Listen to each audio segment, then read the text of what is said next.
सो hello welcome everyone. महामैराथन class में आप सभी का वेलकम है। बेसिकली आज हमारा हिंदी का क्लास है और आज हम हिंदी के क्लास में देखने वाले हैं अनेक शब्दों के लिए एक शब्द। ठीक है, ये जो आपका टॉपिक है या फिर कह लें ये जो आपका चैप्टर है, इस चैप्टर से या फिर इस टॉपिक से ओवरऑल आपको बहुत सारे क्वेश्चंस देखने को मिलेंगे अतुल महेश्वरी छात्रवृत्ति परीक्षा के एग्जामिनेशन में।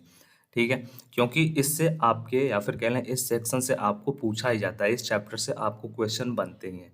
ठीक है, सो ओवरऑल आपको मैं कोशिश करूंगा जितना ज़्यादा इसके क्वेश्चंस प्रोवाइड करने की उस उतना मैं आपके लिए लेकर के आऊँगा इन महा मैराथन क्लास में। ठीक है, सो फर्स्ट क्वेश्चन की तरफ हम लोग चलते हैं विदाउट टाइम को वेस्ट किए हुए। पहला जो हमारा क्वेश्चन है वो ये है, नीति पर विजय प्राप्त करने वालों के लिए एक शब्द क्या होता है। ठीक है, सो नीति पर विजय प्राप्त करने वालों के लिए एक शब्द जो होता है वो ये होता है गुड़ाकेश। ठीक है, मतलब हमारा ऑप्शन नंबर जो सी है वो क्या है, वो करेक्ट है। नेक्स्ट क्वेश्चन हम देखते हैं। नेक्स्ट क्वेश्चन में हमको पूछा गया है कम बोलने वाले व्यक्ति के लिए या फिर कम बोलने वालों के लिए क्या होता है एक शब्द। सो जो पर्सन बहुत कम बोलता है उसके लिए एक शब्द होता है मितभाषी। ठीक है, मितभाषी क्या होता है, कम बोलने वालों के लिए होता है एक शब्द मितभाषी। अब आपके लिए एक क्वेश्चन यहाँ पे एक हमारे थ्रू दिया गया है, वो ये है कि कम बोलने वालों के लिए तो एक शब्द हो गया मितभाषी। ठीक है, बट जो अधिक बोलता है, ठीक है, जो अधिक बोलता है उसके लिए एक शब्द क्या होगा वो आपको बताना है कहाँ पे, कमेंट बॉक्स में। ठीक है, अधिक बोलने वालों के लिए क्या होता है एक शब्द, कमेंट बॉक्स में आप सभी कमेंट करके जरूर से अटेम्प्ट करिएगा इस क्वेश्चन को। ठीक है, नेक्स्ट क्वेश्चन यहाँ पे है, छाती के बल चलने वालों के लिए एक शब्द क्या होता है। सो इसके लिए एक शब्द होता है मे बी, यहाँ पे जो फर्स्ट नंबर ऑप्शन है हमारा उरग, ये हमारा करेक्ट आंसर है। ठीक है, उरग, छाती के बल चलने वाला के लिए एक शब्द होता है उरग।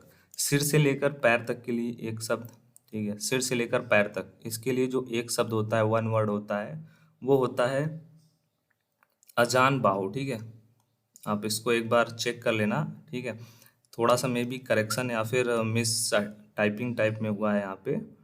ठीक है, इसको आप एक बार क्रॉस चेक कर लेना, यहाँ पे अजान बाहु होगा करेक्ट आंसर। नेक्स्ट क्वेश्चन यहाँ पे है, जिसकी भुजाएं घुटने तक लंबी हो, जिसकी भुजाएं घुटने तक लंबी हो उसके लिए एक वर्ड क्या होगा। तो उसके लिए वर्ड होगा अजान बाहु। ठीक है, मतलब जो हमारा फोर्थ नंबर क्वेश्चन है वो करेक्ट है, अनजान बाहु ही होगा, सिर से लेकर पैर तक के लिए एक शब्द। और जिसकी भुजाएं घुटने तक लंबी हो उसके लिए जो एक शब्द होगा वो क्या होगा, उसके लिए एक वर्ड होगा अजान बाहु। दोनों ऑप्शंस या फिर दोनों क्वेश्चंस करेक्ट हैं, कोई भी आपको करेक्शन की नीड नहीं है। 6 नंबर हमारा क्वेश्चन है, उपन्यास से संबंधित के लिए एक जो शब्द है वो क्या होगा। सो उपन्यास से संबंधित के लिए जो एक शब्द होगा उसको बोलेंगे हम लोग औपन्यासिक। ठीक है, so correct answer is option number B, औपन्यासिक। नेक्स्ट क्वेश्चन यहाँ पे है, पीने की इच्छा के लिए एक शब्द क्या होगा। ठीक है, पीने की इच्छा के लिए जो एक वर्ड होगा वो क्या होगा। सो उसके लिए एक वर्ड होगा पिपासा, ऑप्शन नंबर हमारा बी करेक्ट है। ठीक है, नेक्स्ट क्वेश्चन, मछली के समान आंखों वाली के लिए एक शब्द क्या होगा। सो उसके लिए जो एक वर्ड है वो ये है मीनाक्षी। ठीक है, correct answer is option number C. ठीक है, 9th नंबर क्वेश्चन की तरफ हम लोग चलते हैं। 9th नंबर हमारा जो क्वेश्चन है वो ये है, मूल से संबंधित के लिए जो एक वर्ड है वो क्या है। सो मूल से संबंधित के लिए जो एक वर्ड है वो है मौलिक, ऑप्शन नंबर हमारा ए करेक्ट होगा। 10th नंबर हमारा क्वेश्चन है, जिस व्यक्ति की पत्नी मर गई हो उसे कहा जाता है एक वर्ड में या फिर कह लें एक शब्द में। सो उसके लिए जो एक वर्ड है वो है जिस व्यक्ति की पत्नी मर गई हो। ठीक है, सो इसके लिए एक वर्ड है विधुर, ऑप्शन नंबर हमारा बी करेक्ट होगा। ठीक है, नेक्स्ट क्वेश्चन है, हवन की सामग्री के लिए एक शब्द क्या होगा। सो हवन की सामग्री के लिए जो एक वर्ड होगा वो होगा हवि। ठीक है, नेक्स्ट हमारा 12th नंबर क्वेश्चन है, उपकार को न मानने वाले के लिए एक शब्द क्या होगा। ठीक है, उपकार को न मानने वालों के लिए एक शब्द क्या होगा। सो इसके लिए जो एक वर्ड है वो है कृतज्ञ, ऑप्शन नंबर हमारा बी करेक्ट है। नेक्स्ट यहाँ पे क्वेश्चन है, जिस पर आक्रमण न किया गया हो। ठीक है, जिस पर आक्रमण न किया गया हो उसके लिए एक शब्द क्या होगा। सो जिस पर आक्रमण न किया गया हो उसके लिए जो एक शब्द होगा वो होगा अनाक्रांत, करेक्ट आंसर इज अनाक्रांत। ठीक है, अनाक्रांत ही हमारा करेक्ट आंसर होगा, जिस पर आक्रमण न किया गया हो। नेक्स्ट क्वेश्चन की तरफ हम लोग चलते हैं। बेसिकली जिसका साधन सहजता से हो सके, ठीक है, जिसका साधन सहजता से हो सके उसके लिए एक वर्ड क्या होगा? सो उसके लिए एक वर्ड होगा सुसाध्य, ठीक है।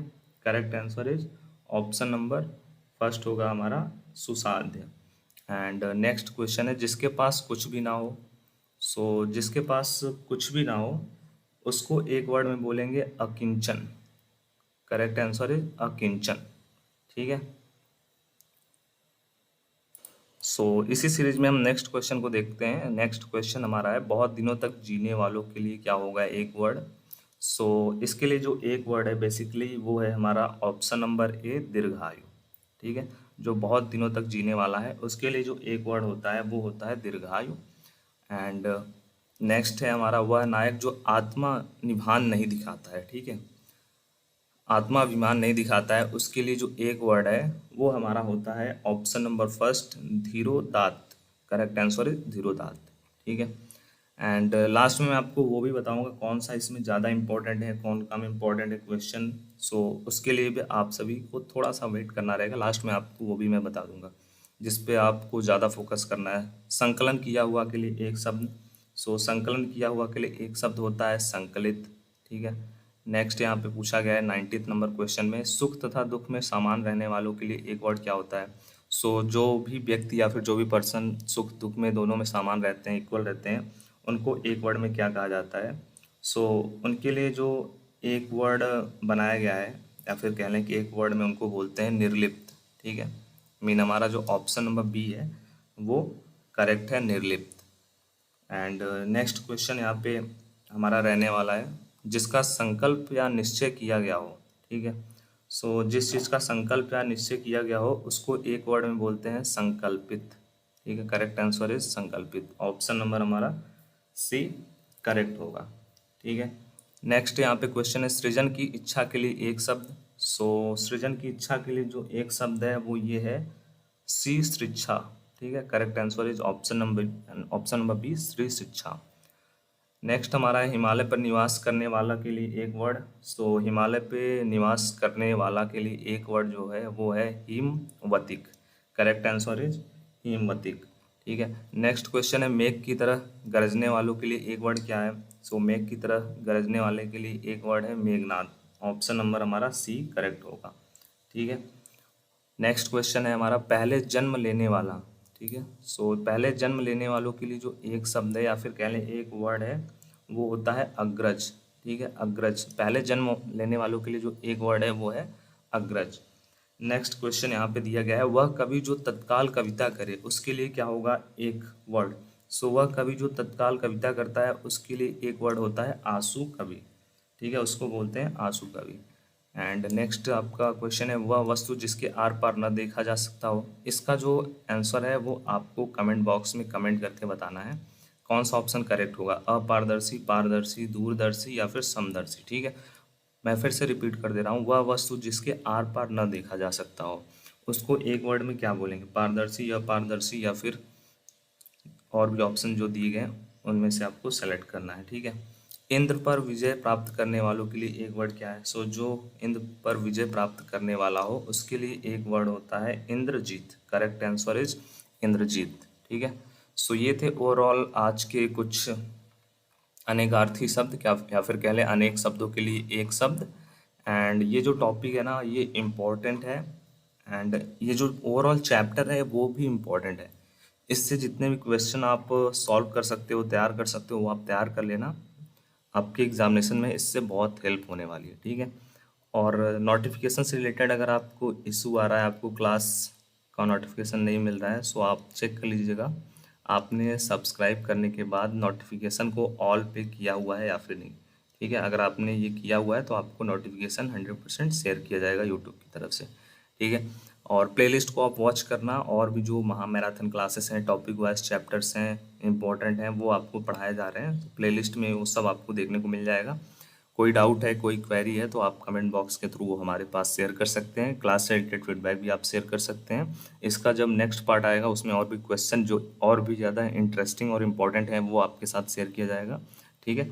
So thank you for watching. जय हिंद, जय भारत, धन्यवाद।